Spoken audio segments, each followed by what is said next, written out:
आज शुरू इस विधानसभा के मानसून सत्र। पहले ही दिन सदन के पूर्व सदस्य रहे 4 जन दिवंगत नेताओं देगी श्रद्धांजलि।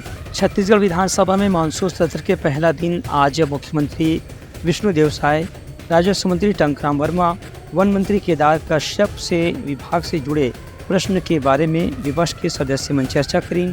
उन्हें मंत्रिमंडल ने विपक्ष के सवाल के उत्तर देगी से 4 दिवंगत पूर्व विधानसभा सदस्य मन ला आज श्रद्धांजलि घलो देगी। एक संगे संग बलौदाबाजार में हुए हिंसा ऊपर स्थगन प्रस्ताव भी लाएगी। विधानसभा के सत्र 26 जुलाई तक चलने वाला है। राजस्व मंत्री के विभाग के अंतर्गत वन भूमि पट्टा और फर्जी दस्तावेज के बारे में सवाल पूछेगी। वही मुख्यमंत्री विष्णुदेव साय से सवाल पूछने वाला मन में ज्यादातर स्कूल शिक्षा विभाग के अंतर्गत ही सवाल पूछेगी रही से।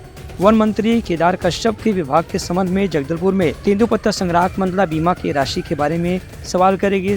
उन्हें विधायक भावना वोहरा, अजय चंद्राकर मन कबीरधाम जिला में हुए किसान की हत्या ला लेकर के गृह मंत्री से ध्यानाकर्षण पर चर्चा की मांग करी है।